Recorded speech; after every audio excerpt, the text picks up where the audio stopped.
오늘 말씀은 여호수아 19장 47절 그리고 49절로 50절입니다. 여호수아 19장 47절 그리고 49절로 50절 제가 읽습니다.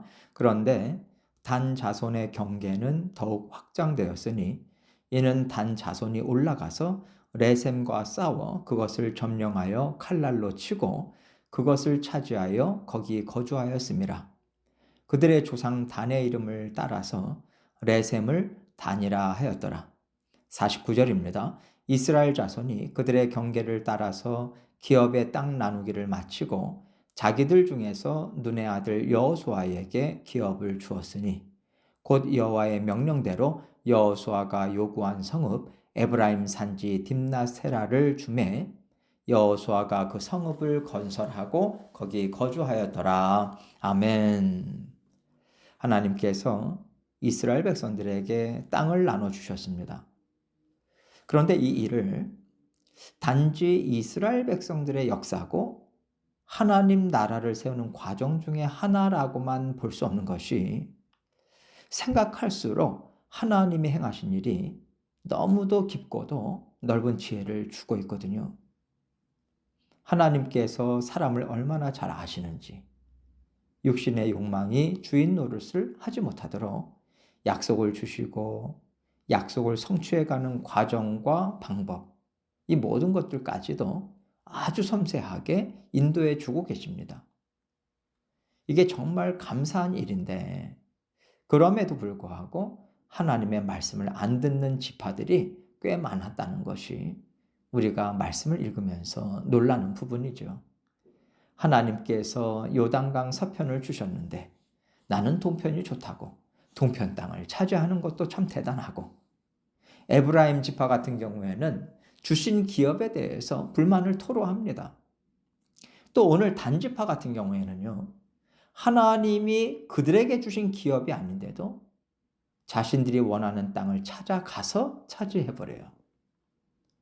이것을 보면서 사람들이 하나님 앞에서 얼마나 담대한지 다시 한번 놀라게 됩니다. 하나님 말씀에 불순종하는 죄를 범했을 때 하나님께서 얼마나 무서운 징계를 내리시고 회개하고 돌아오도록 철저히 훈련을 시키셨습니까? 그럼에도 불구하고 하나님의 말씀을 어길 수 있다는 것이 사람의 강팍함이고 육신의 정욕이 그 정도로 말씀을 거역하고 하나님을 대적하기까지 강하고 질기다는 것을 우리에게 잘 보여주고 있어요. 오늘을 살아가는 우리도 끈질긴 육신의 욕망을 가지고 하나님과 씨름하면서 살고 있다고 봐야 합니다. 내가 얼마나 끈질기고 얼마나 하나님 앞에서 강팍한가. 이것을 우리는 이스라엘 백성들이 땅을 분배받는 과정을 통해서 많이 깨닫게 돼요. 오늘 말씀을 통해서 하나님께서 우리에게 어떤 마음을 주시는지, 우리 모두가 하나님이 주시는 음성을 듣고 말씀으로 돌이키는 시간을 가지면 좋겠습니다.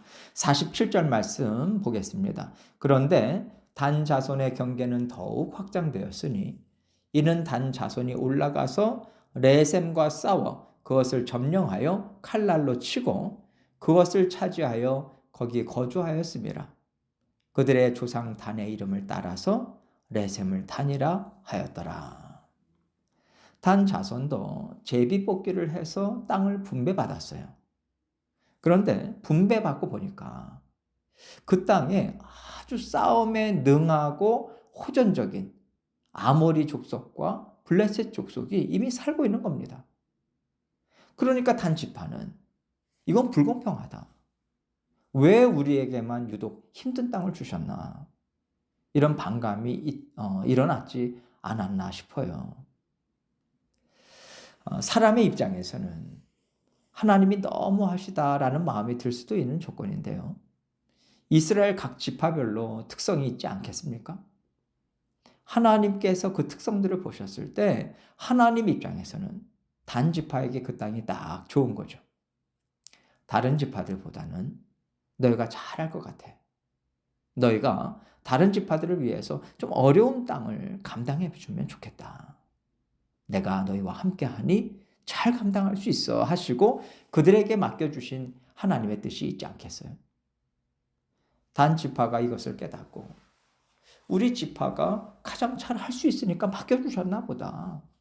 감사합니다 하나님. 도와주십시오 하고 치고 올라갔으면 하나님도 기쁘시고 다른 지파들도 단 지파에게 고마워하면서 다 함께 기쁨을 누렸을 거예요.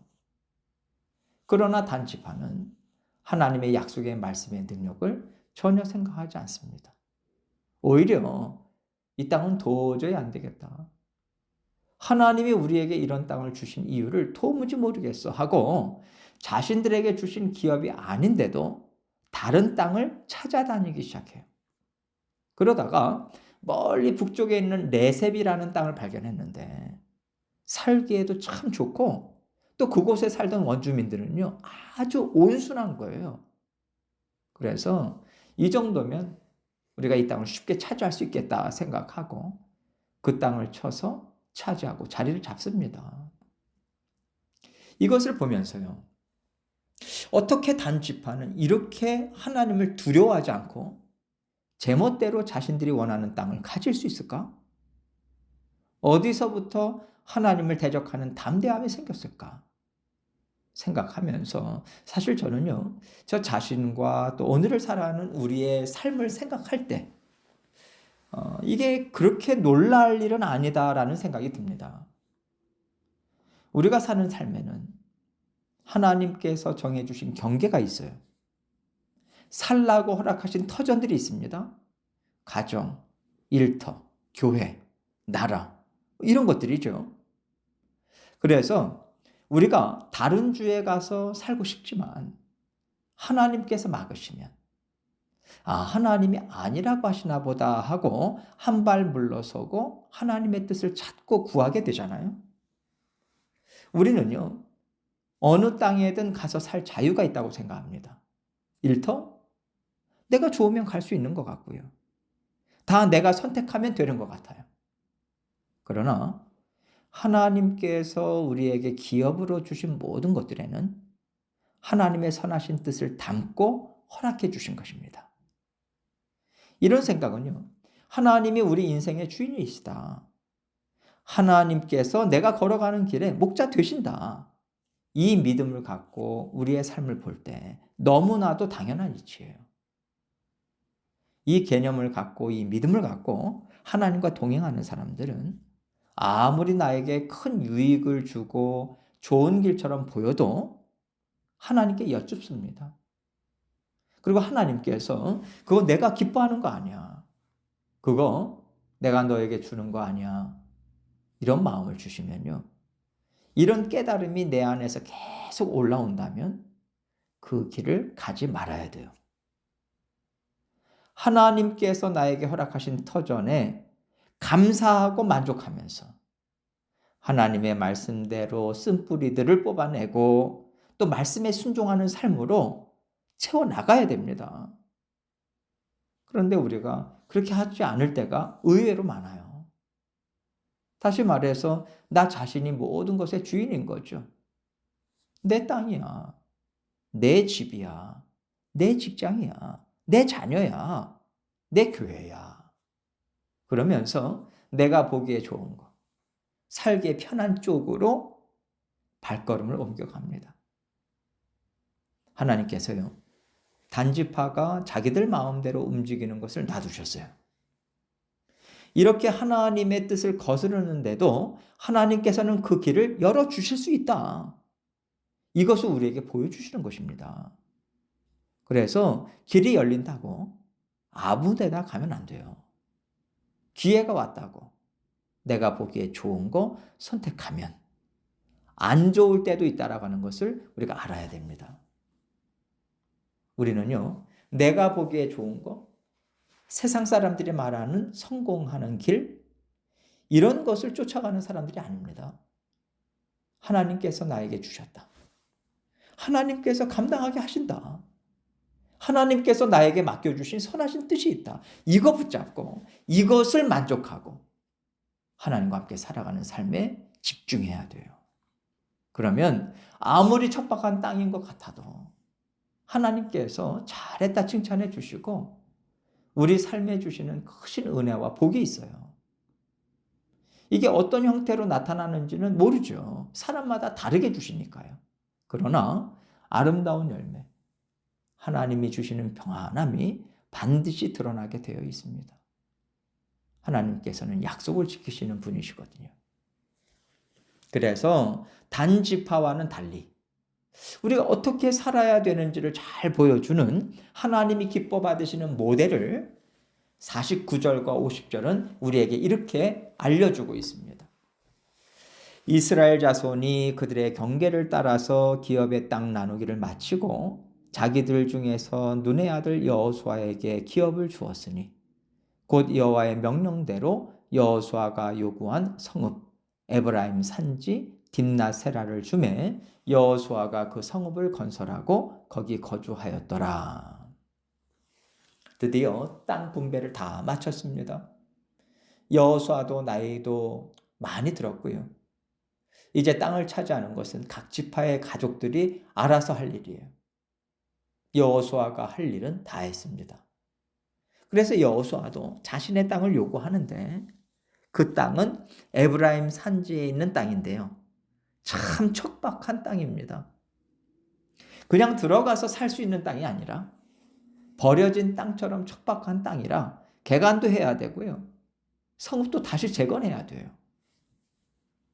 말하자면 여호수아는 오늘날로 치자면 돈도 많이 들고 손도 많이 타는 그런 별 볼 일 없는 땅을 요구했고 그 땅을 차지해서 삽니다. 이 얘기는요. 하나님께서 이런 마음, 이런 정신, 이런 삶을 원하셨다는 거죠. 누구보다도 하나님의 마음을 잘 아는 여호수아이기 때문에 하나님의 마음 그대로 하나님의 선하신 뜻 그대로 이루는 삶을 마지막까지 살아간 겁니다. 하나님의 자녀들에게 복된 삶이 뭘까요? 돈 잘 벌고 자녀들 잘 되고 좋은 직업 가지고 좋은 직장 들어가고 이것은요. 하나님께서 기업으로 나눠주신 것입니다. 마치 제비 뽑아서 그래 너 여기 가져라. 너 저기 가져라 하신 것처럼 하나님께서 거저주신 거예요. 중요한 것은 좋은 땅을 가졌냐 나쁜 땅을 가졌냐 큰 땅을 가졌냐 작은 땅을 가졌냐 이게 아닙니다.